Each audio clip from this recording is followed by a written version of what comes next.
be here with you to celebrate this moment tonight. You also take me back to my personal graduation.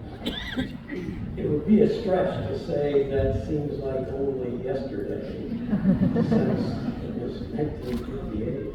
So that's been a lot of it. My class was the first to graduate what we call the new gym, and that was the one that was located behind what you now call the middle school, which was behind what we call school. And I think you call it the Canaris building, but it's not there anymore. But I have a brick from it, and it sits in my personal museum in my basement. I imagine you're wondering, what in the world can this old geezer say that would apply to me? And now I'm speaking to the class now, because there may be some older folks here. But what can this guy have to say to me? Because so much has changed. And you know what? You're exactly right. A lot has changed since I graduated. In our grade school days, we memorized multiplication tables. We carried the one between columns of multi-character additions. You use number lines and you use calculators, so things have changed. We use pencils and paper to do long division, and we sure sweated out standing in chalkboard in Miss Harvey's math class trying to work out geometry. You use Chromebooks, spreadsheets, and the internet. We wrote themes and book reports in cursive using pencil and paper. You used Chromebooks and Microsoft Word. We did research by searching and reading from printed encyclopedias. You Googled the topic and found AI summaries based on thousands of references. By the way, you use any AI to prepare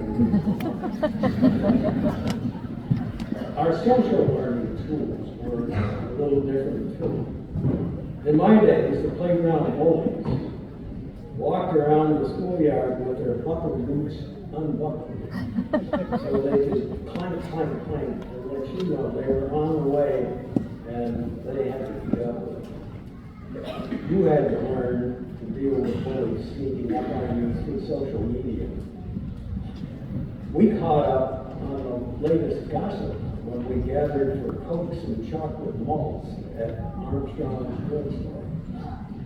You use texts and chats. So yes, a lot of things have changed. And I'm not saying that our ways are better. I just hope to help you look through the euphoria of this moment to see that there are some things that haven't changed. Many things are still important as you prepare to meet this world. Some of you have a clear idea or plan of where you think you're headed. Others probably don't. I don't. Oh, I had some ideas.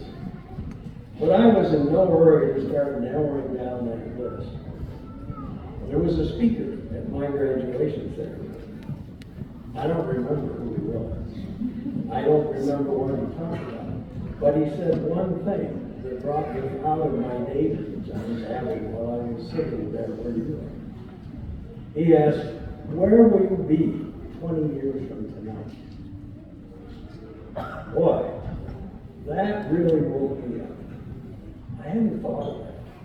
The question stuck with me and haunted me. The next day I was sitting on my parents' patio in the Chase Lounge, laid back, enjoying the sun. I kept thinking about that question. I remember telling myself, we've had a pretty good year. Place to sleep, 3 meals a day, lots of other creature comforts. Gee, now I'm going to have to take care of myself. Reality had finally sunk in. I needed a plan. You'll need one too. You probably already figured that out. So as you work on your plan, here are some things to think about. I would encourage you to be yourself. Others will tell you what they think you should do or be, but only you know what will really put you in your comfort zone. Find a place where you can be your best. That's the thing. Be your best. Now, I'm not saying be the best. Be the best you can be, no matter where you end up at the end of the long race. Strive to be the winner, but use your shortfalls as learning experiences. You'll also need to know who you are, but be sure to think about it and carefully craft what you want. Understand what you want your life to be like. Be on the lookout for people who can serve as your mentors. These will be extremely valuable folks. Mentors are essential for putting you on and keeping you on the right track.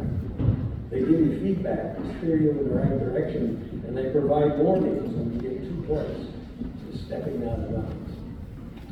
They'll have that all-important view of what matters. They see in you what you can't see. Listen to all of that, especially when it's not what you want to hear. I had several mentors in my time. Often, I didn't immediately recognize them as that. But by listening, I found the messages to be extremely valuable. Sometimes, those were simple.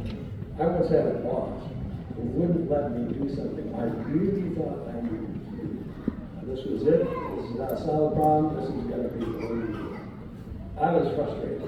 No. He simply told me, you're doing a good job. Now don't screw it up. You'll find your mentors to be in places or people you never thought they would be. So be on the lookout for them. You're going to meet them. A series of mentors led me to the career path that I've had in the cable industry and in consulting. Build your network. No doubt you have hundreds of Facebook friends, Instagram and TikTok followers, as well as a long list of contacts on your phone. That's good. There's nothing wrong with that. But your network needs to go beyond the technology-based vehicles. You need to create lots of real, live contacts. I'm talking face-to-face, handshake-to-handshake contacts. They will really get to know you, and you will really get to know them. It will help you build strong partnerships so you can get things done. Be involved in your community. No matter where you decide to live, get involved and work with others to make things better. Yes, I know, service club membership has waned a bit. I went to Rotary Constantine just the other day. But they still provide important ways to bring communities together for the common good. So join up. Energize these groups. Make them stronger. My father always told me, you get out of the community exactly what you put into it. I've been both a Hawaiian and a Rotarian over 60 years. These groups fill important humanitarian needs worldwide. Run for office.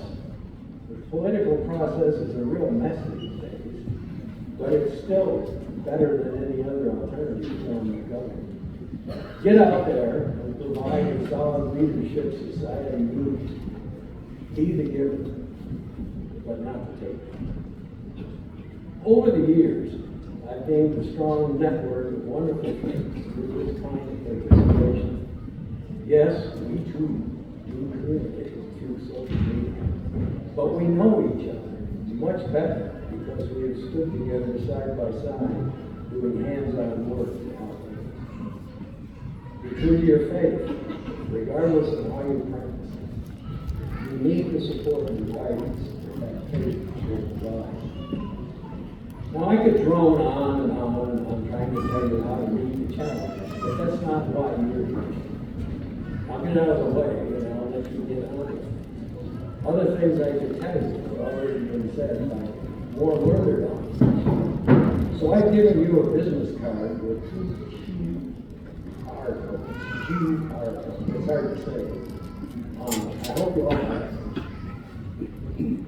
You can scan these with your phone. On one side, you'll be taken to a poem by Baz Luhrmann called "Everyone's Free to Wear Sunscreen." He used it to offer advice to the class of 91. A couple of my favorite one-liners in that poem. Worrying is as effective as trying to solve an algebra equation by chewing bubble gum. Whatever you do, don't congratulate yourself too much, or berate yourself either. The other side of the card takes you to a list by Michael Josephson titled "Things That Matter." It includes, it's not your success that will matter, but your significance. Not what we learn, but what we taught. What will matter is not what we bought, but what we built. Not what we got, but what we gave. So, with all of that, you're on an exciting journey. Life can be exciting, but it can also challenge you, sometimes beyond imagination. But you'll do well after you're Constantine. There are a lot of accomplished people who come from this place over the years.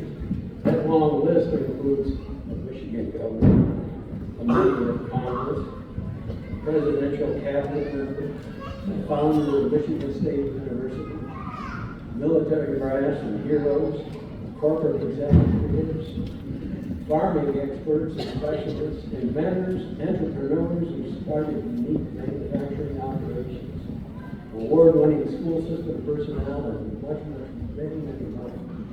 I can't wait to see what you folks come up with, say, 20 years from now.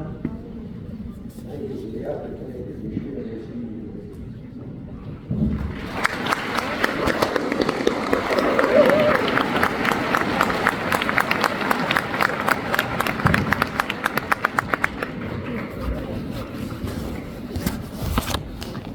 Next up is our superintendent, Mr. Pat Green.